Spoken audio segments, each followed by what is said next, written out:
भगवान राम कहाँ जन्म लिए? भारत में। भगवान कृष्ण कहाँ जन्म लिए? भारत में। 24 तीर्थंकर का कहाँ जन्म हुआ? भारत में। 10 गुरुओं का कहाँ जन्म हुआ? भारत में। सबसे ज्यादा मठ मंदिर भारत में, सबसे ज्यादा कथावाचक भारत में, सबसे ज्यादा लेखक बुद्धिजीवी भारत में, सबसे ज्यादा पत्रकार कलमकार भारत में। राम की धरती भारत, कृष्ण की धरती भारत, परशुराम की धरती भारत, महावीर की धरती भारत, भगवान पार्श्वनाथ की धरती भारत, भगवान बुद्ध की धरती भारत। इतने महान लोगों की धरती भारत, और यहाँ कलयुग चल रहा है। इनमें से कोई सिंगापुर में नहीं पैदा हुआ और वहां सतयुग चल रहा है। किसी ने जन्म नहीं लिया जापान में। वो जापान वाले बेचारे यहां आते, भगवान बुद्ध की वो पंचतीर्थों पे जा जाके घूमते रहते। वहां को किसी ने जन्म नहीं लिया, किसी भी भगवान ने, किसी भी महापुरुष ने जन्म नहीं लिया, और वहां सतयुग चल रहा है। दुनिया के कम से कम 15-20 देश हैं जहां सतयुग चल रहा है, और यहां कलयुग चल रहा है। फर्क क्या है? सतयुग और कलयुग का फर्क यह है, हमारे यहां राम मंदिर तो है, लेकिन हमने राम नीति लागू नहीं किया। सिंगापुर में राम मंदिर तो नहीं है, लेकिन राम नीति लागू है, और राम नीति है भय बिन होए न प्रीत। हमारे यहाँ कृष्ण भगवान का मंदिर तो है, लेकिन हमने कृष्ण नीति नहीं लागू किया। जापान में भगवान कृष्ण का मंदिर तो नहीं है, लेकिन कृष्ण नीति लागू है, सठे साठन समाचरित। हमारे पूर्वज कहते थे लोहा लोहे को काटता है, हम भूल गए। हमारे पूर्वज कहते थे न रहेगा बांस न बजेगी बांसुरी, हम भूल गए। हमने किसी समस्या का समाधान करने की कोशिश ही नहीं की। आपके थोड़ी दूर पे ही 2-3 साल पहले किसी की हत्या हुई थी उदयपुर में। किसकी हुई थी? जिन्होंने हत्या किया उन्होंने वीडियो बनाया था। हत्यारों ने कहा मैंने मारा है, कन्हैया लाल के परिवार ने कहा इन्होंने मारा है, और अभी क्या उनको सजा हो गई? क्या जोर से बोलिए? फांसी हुई? उनकी नागरिकता खत्म हुई? नहीं। 1984 में सिखों का नरसंहार हुआ था, किसी को फांसी हुई? 1990 में कश्मीर में नरसंहार हुआ था, किसी को फांसी हुई? इतनी सड़ी हुई न्यायिक व्यवस्था लेके हम बैठे हुए हैं। इतनी सड़ी न्यायिक व्यवस्था रहेगी तो कलयुग ही रहेगा। सतयुग स्थापित करने का एक ही तरीका है, राम नीति भय बिन होए न प्रीत, कृष्ण नीति सठे साठन समाचरित। कलयुग से सतयुग में जाने का एक ही तरीका है, justice with in year, justice for all. Bharat में 5 करोड़ मुकदमे चल रहे। 5 करोड़ मुकदमों में एक पार्टी चाहती होगी जल्दी से मुकदमा खत्म हो जाए, और एक पार्टी चाहेगी मुकदमा लंबा चले। जो दोषी होगा वो क्या चाहेगा? मुकदमा लंबा। और जो निर्दोष होगा वो क्या चाहेगा? मुकदमा जल्दी। जिसके घर पे कब्जा हो गया वो क्या चाहेगा? मुकदमा जल्दी। और जिसने कब्जा किया है वो क्या चाहेगा? मुकदमा लंबा चले। जो पीड़िता होगी वो चाहेगा मुकदमा जल्दी खत्म हो, सजा मिले, और जो बलात्कारी होगा वो क्या चाहेगा? मुकदमा लंबा। तो हमारी न्यायिक व्यवस्था किसके पक्ष में? जोर से बोलिए जरा। अपराधियों के पक्ष में। हमारी न्यायिक व्यवस्था घूसखोरों के पक्ष में है, जमाखोरों के पक्ष में है, मिलावटखोरों के पक्ष में है, कालाबाजारियों के पक्ष में है, नशा तस्करों के पक्ष में है, मानव तस्करों के पक्ष में है। हमारी न्यायिक व्यवस्था आतंकवादियों के पक्ष में है, अलगाववादियों के पक्ष में है। हमारी न्यायिक व्यवस्था जो अराजकता फैलाते हैं, जो अपराधी हैं, उनके पक्ष में। 35 साल पहले 1990 में कश्मीर में नरसंहार हुआ। एक आतंकवादी ने बोला हमने सेना के 4 जवानों को मारा, और बाकायदा टीवी में है वो। उसका गूगल पे जाइए, टीवी में आपको उसका वीडियो मिलेगा। उसने खुद ही कहा हाँ हमने मारा। और सेना के जो हमारी विधवा बहनें वो कह रही हैं हाँ इसने मारा। और 35 साल बीत गया, अभी मुकदमा डिस्ट्रिक्ट कोर्ट में चल रहा है। अगर आज सजा हो जाए तो हाई कोर्ट में अपील होगी, हाई कोर्ट से फिर सजा हो जाए, फिर सुप्रीम कोर्ट में अपील होगी, और जब तक सुप्रीम कोर्ट का फैसला आएगा तब तक वो खुद ही प्यारा हो जाएगा। तो फिर कानून का खौफ कैसे पैदा हो? व्यापारियों से एक्सटॉर्शन होता है, व्यापारी कुछ नहीं कर पाते। क्यों? अरे यार पुलिस में जाएंगे, खामखा छोड़ो ना, कायले टेंशन, मुकदमा 20-30 साल चलेगा। आधी समस्याओं का मूल कारण ये सड़ी हुई न्यायिक व्यवस्था है। आइए सड़े हुए जुडिशियल सिस्टम पे संसद में चर्चा हुई क्या? जोर से बोलिए जरा। आपके विधानसभा में चर्चा हुई? नहीं। अरे जो काम की बात है उस पर चर्चा नहीं हो रही। क्यों नहीं हो रही है? क्योंकि आप सारे दल गुलाम हो। आप लोग पार्टियों के गुलाम हो चुके हो, आप नेताओं के गुलाम हो चुके हो। आपको आपकी सच लिखने की क्षमता खत्म हो चुकी है, आपकी सच बोलने की क्षमता खत्म हो गई है। अब बुरा मत मानना कि मैं आपको कह रहा हूं, आपको नहीं कह रहा हूं। ये 10 करोड़ लोग जो वीडियो सुनेंगे उनको कह रहा हूं। मुझे पता है आप दल गुलाम नहीं है, आप पार्टियों के गुलाम नहीं है।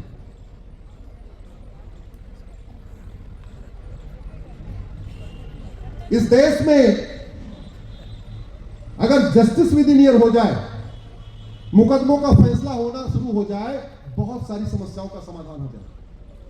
अभी राजस्थान से एक सज्जन आए, वैसे समाज के थे, 40 साल लग गया उनको अपना घर छुड़ाने में। जिसको किराया दिया था वो खाली नहीं कर रहा। तो हमको देखे, पहचान लिए, मेरे पास आए भागते भागते, बोले भाई साहब सही कहते हो, न्यायिक व्यवस्था बहुत सड़ी हुई है। हमने कहा क्या हो गया? बोले 40 साल हो गया, अभी तक तारीख पे तारीख मिल रही है, हम अपना घर खाली नहीं करवा पा रहे। हमने कहा किराया कितना मिला? बोलो किराया कितना मिला वो मत पूछो, कितना वकीलों पे खर्च कर चुका वो पूछो। जितना किराया नहीं मिला उससे ज्यादा वकीलों पे खर्च हो गया। ऐसी सड़ी हुई न्यायिक व्यवस्था। अरे जिस देश में जस्टिस विद इन आवर होता था, 1 घंटे के अंदर मुकदमे का फैसला होता था। इतिहास गवाह है, छत्रपति शिवाजी महाराज, राजा विक्रमादित्य, रानी अहिल्याबाई होलकर के यहां जस्टिस विद इन आवर का सिद्धांत लागू था।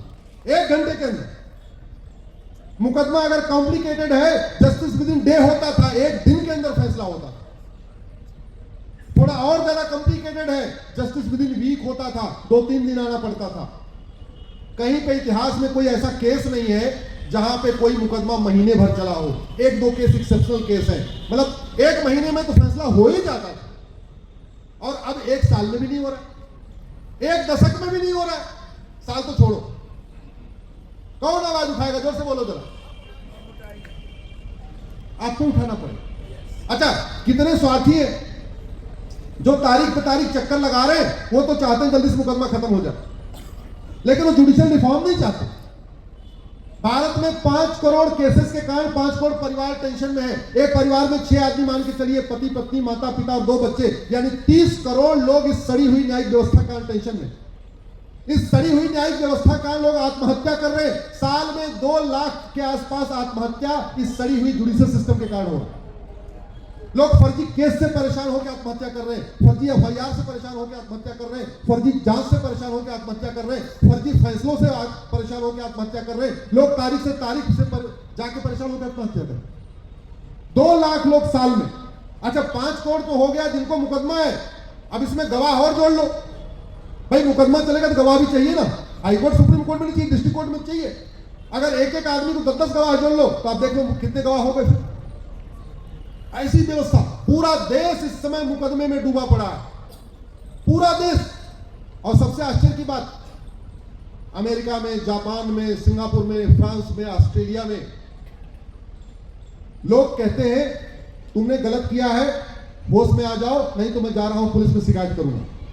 और भारत में उल्टा है, हमने तुम्हारी दुकान पे कब्जा कर लिया है, जाओ तुम कोर्ट। एकदम उल्टी गंगा बह रही है यहां पे।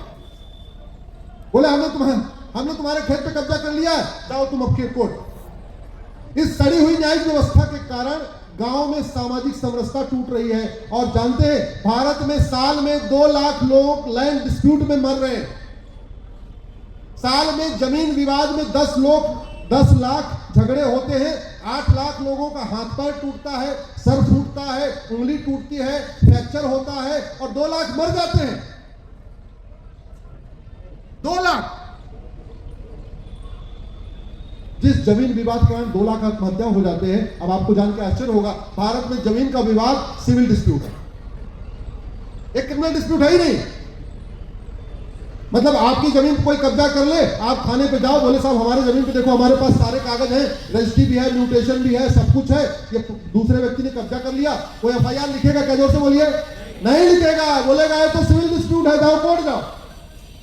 जिस जमीन विवाद में 10 लाख झगड़े हो रहे हैं, 10 लाख लोगों का हाथ पैर टूट रहा है, खोपड़ी फट रही है, 2 लाख लोग मर रहे हैं, उस जमीन विवाद को हम भारत में क्रिमिनल अपराध मानते ही नहीं है, सिंपल उसको सिविल डिस्प्यूट मानते हैं।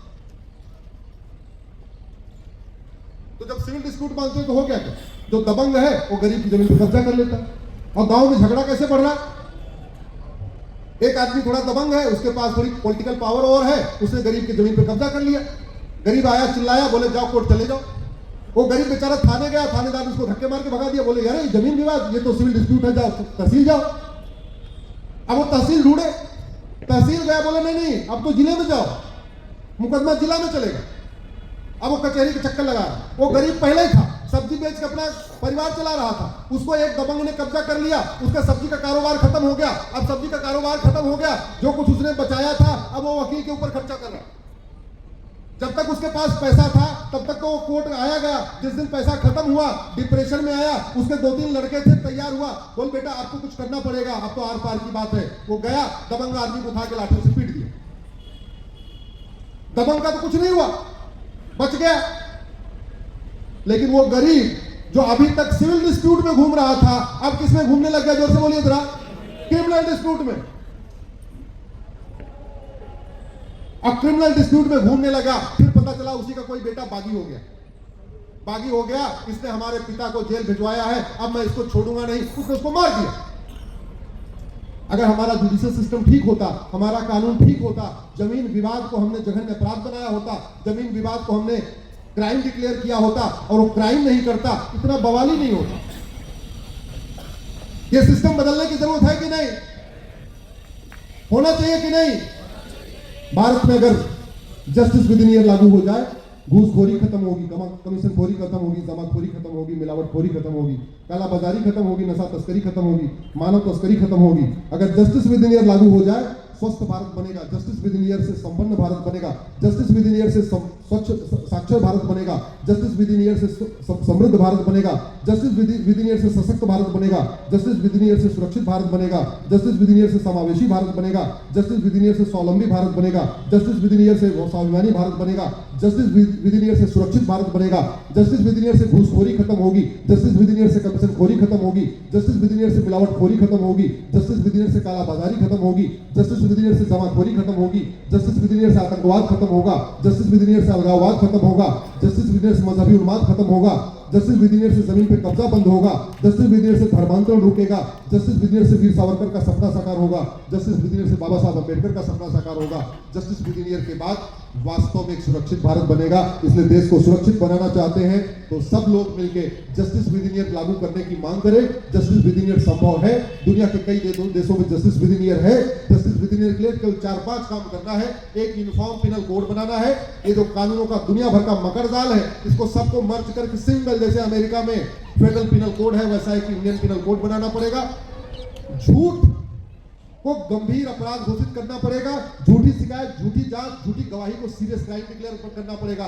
झूठ पकड़ने के लिए नार्को पॉलीग्राफ ब्रेन मैपिंग कानून बनाना पड़ेगा। एक यूनिफॉर्म पुलिस कोड और पुलिस चार्टर लागू करना पड़ेगा। एक यूनिफॉर्म एडमिनिस्ट्रेटिव कोड और एडमिनिस्ट्रेटिव चार्टर लागू करना पड़ेगा। एक यूनिफॉर्म जुडिशियल कोड और जुडिशियल चार्टर लागू करना पड़ेगा। इतना हम कर दें, जस्टिस विद इन ईयर हो जाएगा। भारत की 50% समस्या खत्म हो जाएगी और कानून बनाने की कोई लागत नहीं आती है। इसका मतलब जस्टिस विद इन ईयर लागू करने में कोई लागत नहीं आएगी और लागत नहीं आएगी, देश सुरक्षित हो जाएगा। सेना पे हम आतंकवाद से सुरक्षा के लिए, जबकि आतंकवाद से मैक्सिमम 2000 लोग मरते हैं, आतंकवाद से बचने के लिए हम परमाणु बम बनाते हैं, मिसाइल बनाते हैं, अग्नि ब्रह्मोस बनाते हैं, सब कुछ बनाते हैं।